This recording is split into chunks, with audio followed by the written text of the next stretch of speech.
Fala pessoal, sejam muito bem-vindos ao 7º episódio do podcast Descozinhar. Um podcast feito para desmistificar a nutrição e desconstruir os tabus para a cozinha. Eu sou Larissa Angélico, nutricionista e professora de pós-graduação da USP. E eu sou Paula Weber, chefe de culinária, chefe de cozinha e amante da culinária. E hoje a gente tem um assunto muito interessante, assim, que a gente vai contar muitos casos reais, um pouquinho da nossa experiência também, porque o episódio de hoje, gente, está imperdível. Qual que é o nome, Paula? O nome é Você é o que você come? Uma pergunta ou uma realidade? Os dois. Porque aí... realmente a gente escuta muito isso, né, na mídia, às vezes a gente pega a revista e escuta, você é o que você come. E realmente tem um porquê dessa pergunta e tem uma resposta por trás disso, que é o que a gente vai desbravar aqui no episódio de hoje.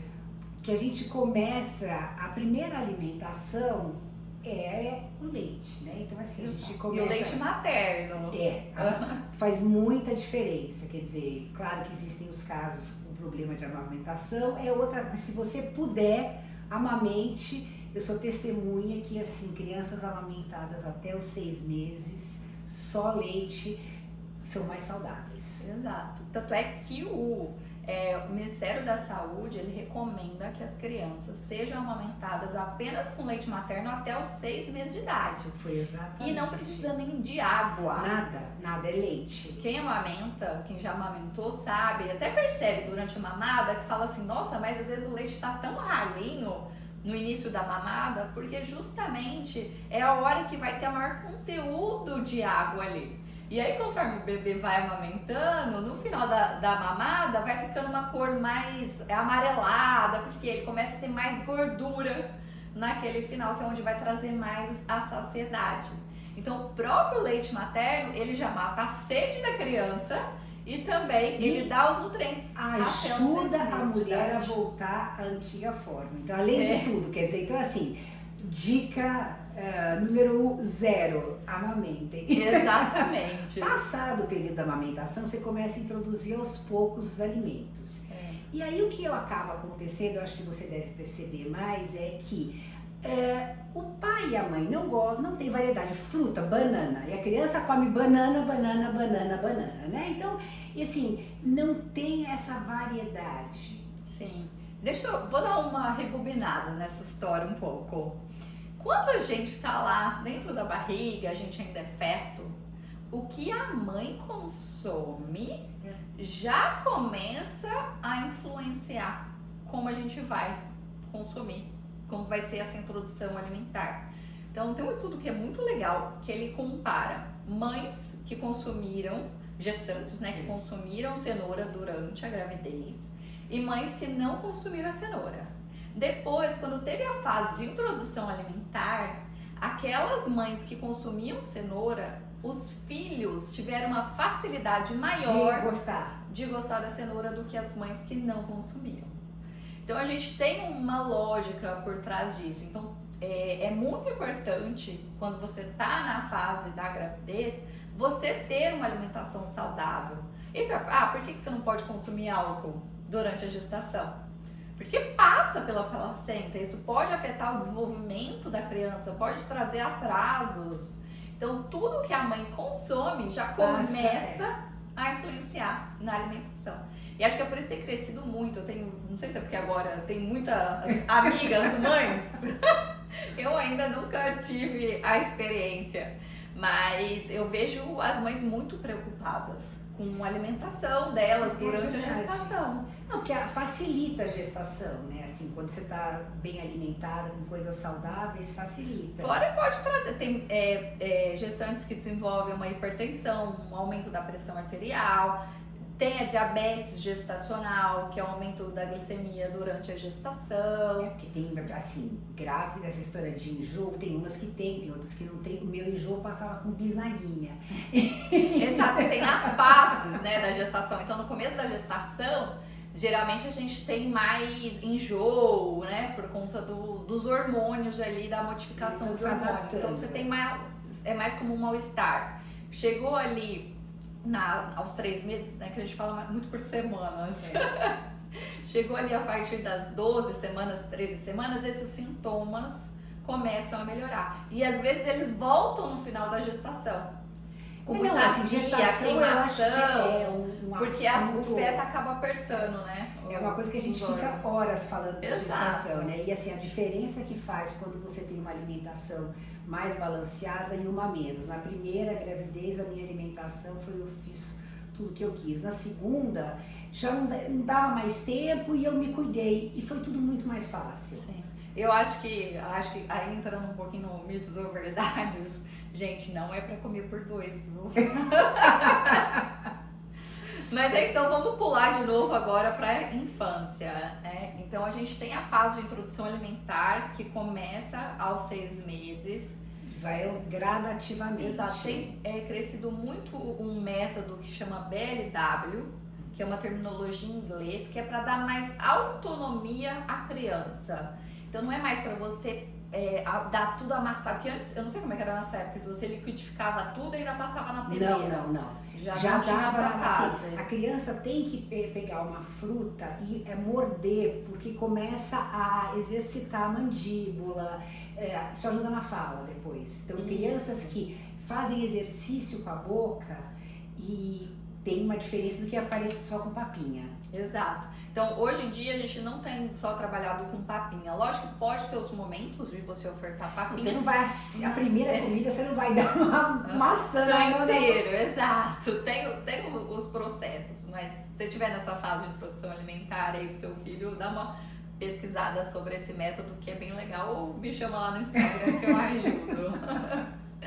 E aí vai começar essa fase de introdução alimentar para a criança aprender a consumir alimentos. Então, por isso que tem se resgatado esse método BLW, porque a ideia é a criança conseguir visualizar os alimentos. Uma fundamental assim, na fase um pouco mais pra frente, eu não suporto aquela pessoa que enfeita a comida. A comida não vai vir enfeitada a vida inteira. Aí chega um menininho de 7 anos, olha pra comida e falou, não sei o que é isso, porque não tem cabelinho, não tem carinha.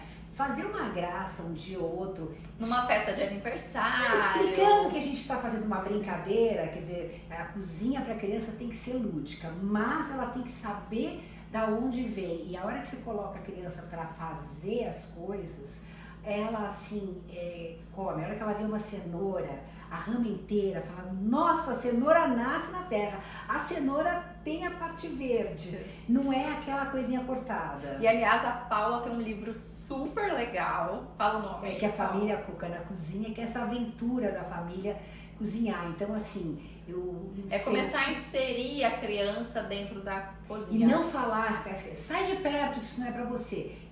O lugar da criança é na cozinha, de todo mundo é na cozinha, né? Então, a hora que você começa a mexer, mesmo quem não gosta de comer, a hora que começa a ver o preparo, dá aquela coceirinha, né? Que nem brincar de massinha, você não tá brincando. Aí você olha a massinha, você fala, não, agora eu vou brincar. Vontade. E aí a cozinha é isso. Então você deixa fazer e desperta uma curiosidade, porque a hora que você põe um alimento que ela não sabe qual é, ela vai ficar curiosa. Né, para saber qual é o gosto do alimento. A criança não põe minhoca na boca? Põe. Tomada, várias coisas. Mas aí, acho que pensando nessa relação também do você é o que você come, se a gente olha os índices de obesidade infantil, estão cada vez maiores. Tem os últimos dados que saíram do Atlas Mundial da Obesidade, que estima-se que em 12 anos, nos próximos 12 anos, cerca de 12% das meninas e 33% dos meninos serão obesos no nosso país. É muita coisa.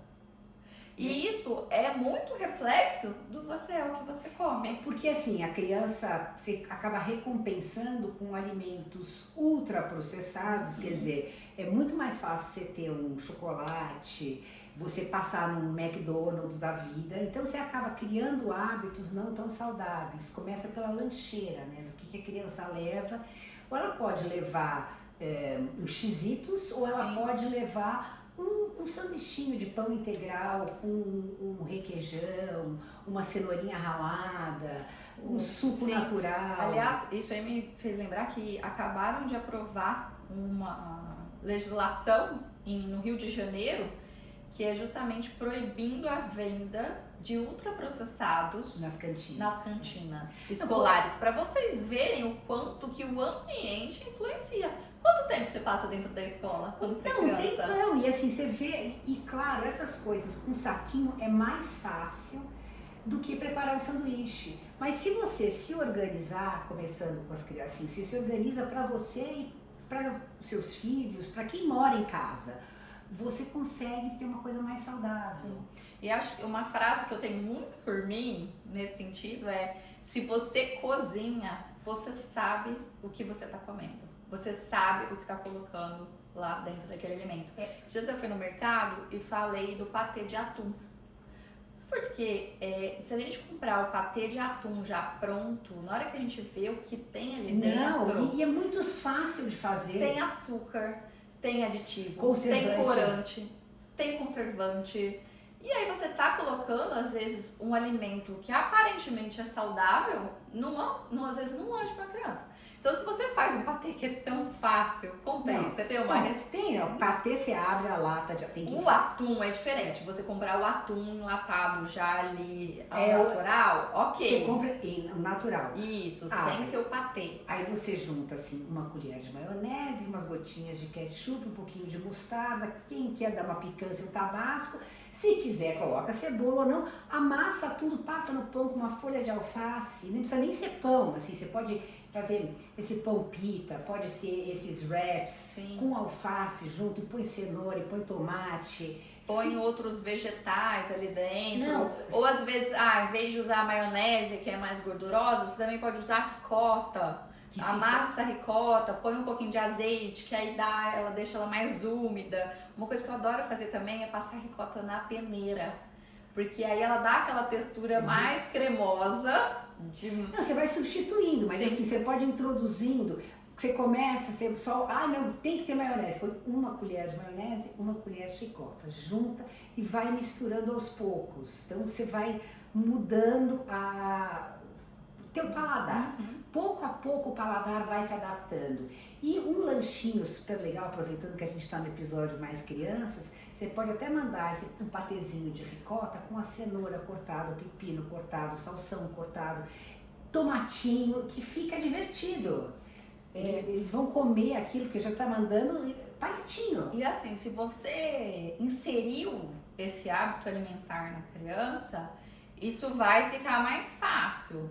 Tá? Então, por isso o papel dos pais é essencial nessa fase. Você não vai proibir algumas coisas. Tem uma festa de criança, claro, vai ter um brigadeiro, mas assim, ele não tem festa todos os dias. Então, criar algumas regras para dizer, olha, como a gente já falou antes, assim, no final de semana. Então, você pode um brigadeiro, pode um bolo, mas bolo, a gente até tem bolos super naturais que a gente pode consumir em casa. Então, procurar despertar esse gosto por coisas mais saudáveis. E aí, se a gente olhar assim, o paladar da criança, ela já tem uma tendência maior a consumir alimentos mais adocicados. Então, a recomendação é que a gente não dê açúcar e produtos açucarados até os 2 anos de idade. Que é muito melhor. Por quê? Os 2 anos de idade é a fase de formação desse paladar. E lógico, você começa a dar muito doce, sorvete, bolos nessa fase, a tendência dela é gostar. É muito mais fácil. Sim. Então, aquela coisa assim, vai que vai. E você pode também, aos poucos, ir substituindo. Você fala assim, olha, é tão gostoso quanto. É tudo a maneira como você apresenta. Exato. Não é privar. É saber que a criança cria o senso de controle. Acho que a palavra eu tenho uma é história essa. Muito engraçada, eu dava aula para as crianças e assim, uma das sopas que eu adorava fazer até pela cor é a sopa de beterraba. Faz um caldo de legume, 2 beterrabas, uma cenoura, bate com aquela sopa cremosa, com aquela cor maravilhosa.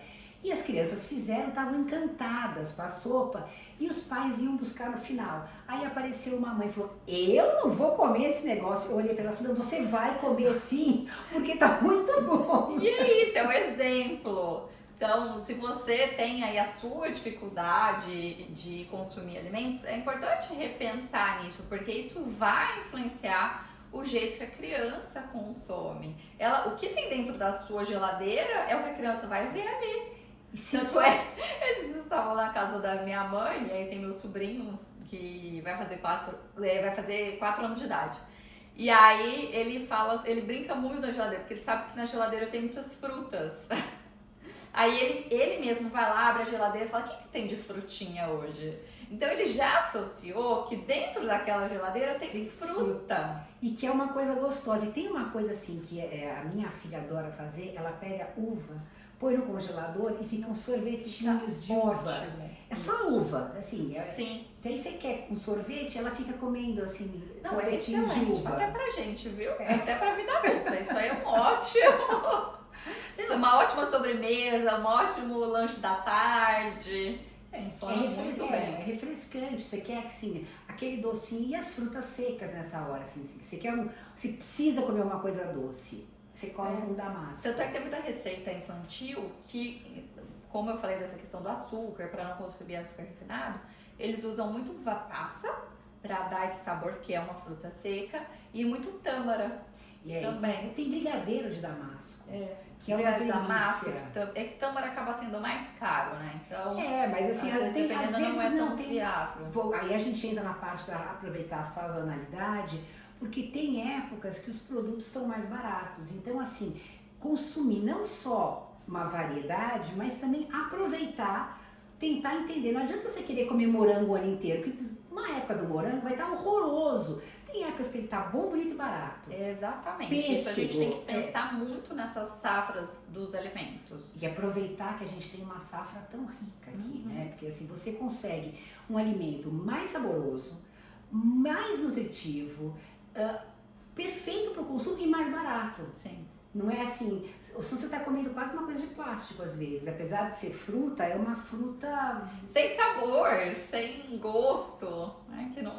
Que não traz aquele conforto. Não, e assim, os mesmos vegetais, assim, você pode falar assim, eu não gosto desse vegetal, e não vou comer. Experimenta ele de outro jeito, porque vamos pegar o rei de todos, eu acho que é a abobrinha, né? Que você faz tudo com a abobrinha. Você pode não gostar de abobrinha porque você só comeu ela muito cozida, amassadinha. De repente você faz chips de abobrinha, que na air fryer você faz. Ou no próprio forno dá pra fazer também. Como você quiser. Você faz assim, palitinhos. Já comeu carpaccio de abobrinha? Já, é delicioso. É crua. Tem uma É receita... a abobrinha crua. E ela acaba cozinhando com limão, né? O próprio limão que você põe, o limão cozinha. Por isso que você não tempera peixe com limão muito antes. A gente vou já deixar falou ali, um pouco disso deixar aqui ali marinando. nos episódios. Vamos deixar ali marinando o peixe? Não dá, porque o peixe vai estar cozido. Então, assim, introduzir de outras maneiras. E tem um exemplo aqui em casa perfeito. Eu tenho o Zeca, que eu já pus 500 fotos, o Zeca está sempre presente. Ele teve o Zeca é o cachorro. Ele teve um problema na tireoide, ele engordou muito e começou a fazer tratamento, mas assim, o pelo não estava bonito, aí eu resolvi mudar para alimentação natural. O dia que eu mudei, ele assim, em um mês perdeu 6 quilos, ele parou de ter dor, ele estava precisando de acupuntura, ele precisava de tudo. Ele ficou lépido, o pelo tá maravilhoso e é uma alimentação super balanceada, com uma carne magra, porque no começo eu achava que eu tinha que variar. Não, esquece, para cachorro não é assim, pra gente é cachorro, diferente. Mas é uma, assim, é nítida a diferença que fez. É um cachorro de 9 anos que tem uma pelagem linda, que corre, que brinca. Porque... E o mesmo acontece no nosso corpo. O que a gente come, o que a gente vai ingerir, cada alimento tem um certo tipo de nutriente.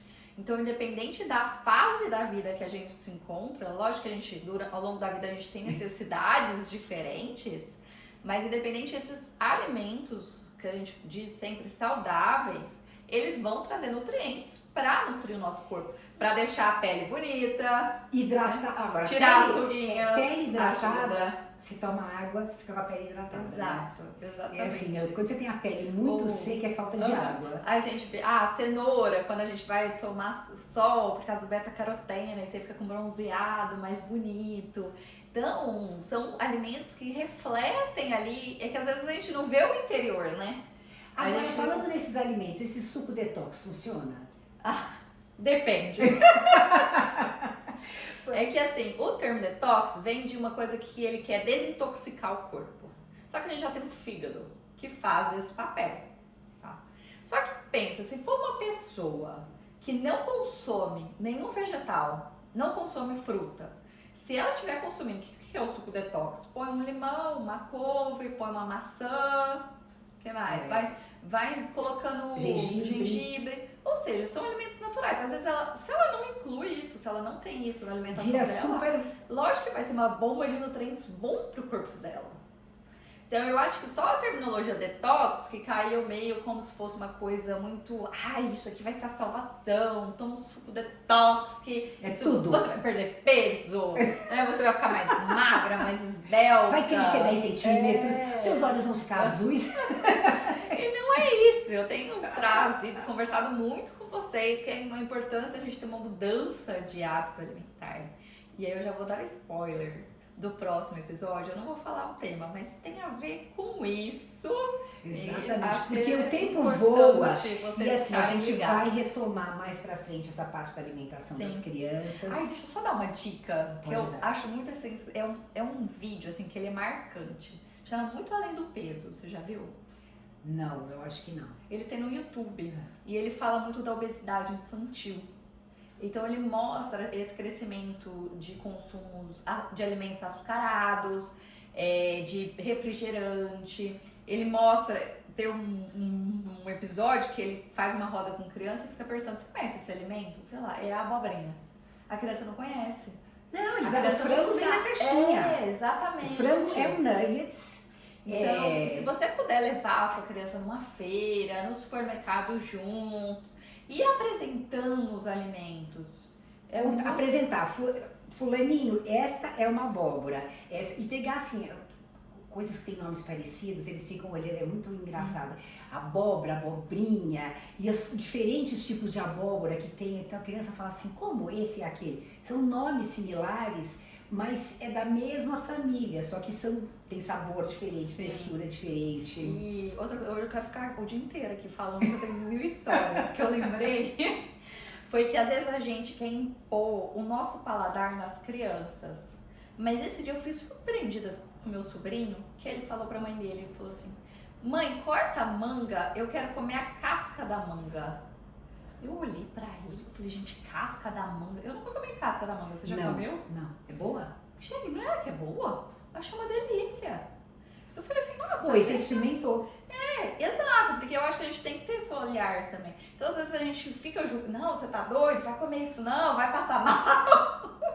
Eu acho que a gente dá uma pesquisada, porque às vezes tem casca também que não a casca do pode, kiwi, que a você casca pode do comer. kiwi. E a casca é muito nutritiva. Vai ter muitas vitaminas. Por exemplo, a casca da manga tem mais vitamina C do que na própria polpa. E a gente descarta. Então é um jeito da gente não descartar.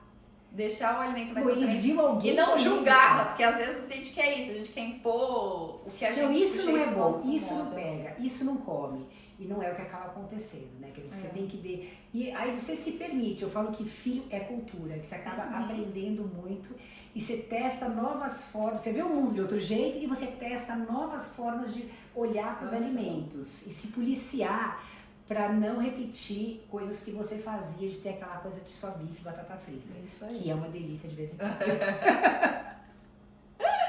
Então, acho que a gente até deu já uns SOS na cozinha hoje, hein? Muitos, assim. Eu acho que de testar os vegetais, SOS uma coisa legal é ter os vegetais já cortados. A gente também vai falar isso mais pra frente. Vai ter um episódio sobre isso também. Para facilitar o dia a dia. Facilitar o dia a dia, mas... Da mãe, do trabalhador, do praticante de atividade física, do idoso. Mas o SOS básico, assim, com tudo isso é não esquecer da água, né? Porque é a água que faz esses nutrientes circularem pelo corpo. Então, assim, tem uma garrafinha, uma canequinha, andem com água, Vai ser o nosso mantra, água. E vamos fechar, mito ou verdade, você é o que você come? Ah, eu acho que é, né? Porque assim, se você comer só chocolate, só mais uma coisa, aquele filme do McDonald's, você sabe aquele? Já É assisti. aquele filme assim, a pessoa passou 30 dias, né? Ou mais, Consumindo só McDonald's. E aí tem a transformação dia a dia Nossa, dele. esse é outro vídeo assim que é impactante. Esse é muito impactante, porque assim, ele Era tipo assim, era só isso mesmo na refeição. Então era o café da manhã, almoço, jantar, era só isso que ele só comia. isso, assim, é uma coisa que e faltou tudo, ele começou a ter deficiência de tudo. Exato. Então, assim, você é um pouco do que você come, isso não quer dizer que você não possa comer chocolate, que você não possa comer um doce, isso faz parte. O teu corpo está programado para processar, mas não dá para viver só de pão. Sim. Então, sim, você é o que você come, mas continua acompanhando a gente aqui, porque você vai perceber que equilíbrio é tudo, a gente pode ter uma alimentação balanceada, mas também ter os prazeres por meio da alimentação.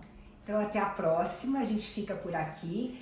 Dúvidas podem nos escrever, o meu Instagram é @pitadas e palpites. O meu é @larissa.angeloco. E até o próximo. Tô ansiosa já para o próximo episódio. Até!